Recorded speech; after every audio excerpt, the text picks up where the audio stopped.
आपसे क्वेश्चन है। क्वेश्चन ये है, यदि हम किसी खाली गिलास में बर्फीला पानी डालें यानी बहुत ठंडा पानी, या फिर उसी गिलास में बहुत ठंडी कोल्ड ड्रिंक डालें, तो आप कुछ समय के बाद देखेंगे, कुछ सेकंड्स के बाद, कि गिलास की बाहरी सतह पर पानी की छोटी छोटी बूंदें आ जाएंगी और ये कुछ सेकंड्स के बाद पानी की बूंदें बड़ी हो जाती हैं। तो ये पानी आया कहाँ से, आप बता सकते हो? तो कुछ लोग कुछ अलग आंसर देंगे, लेकिन चलो मैं बताता हूँ पानी कहाँ से आया।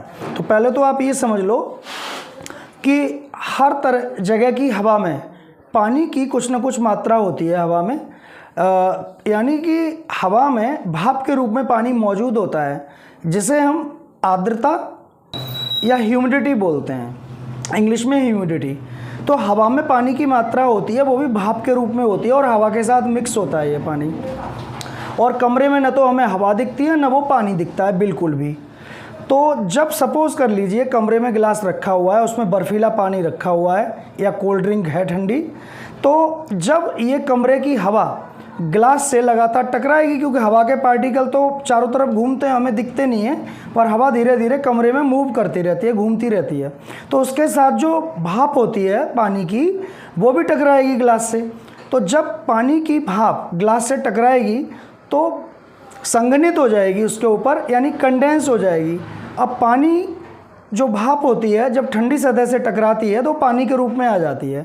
पानी भाप के जो भाप होती है वो पानी के रूप में आ जाती है, तो वही पानी की बूंदें हमें दिखती हैं और कुछ नहीं होता है।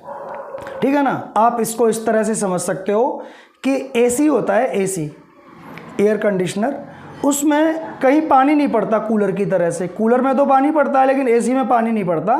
लेकिन एसी में जब एसी चलता है तो पानी टपकता है पाइप के द्वारा, बाहर देखिए आप, तो पानी टपकता है। वो पानी कहाँ से आया?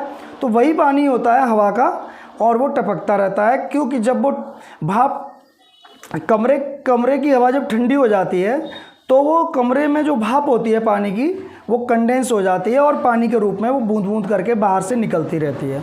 अब आप समझ गए होंगे इसको अच्छी तरह से।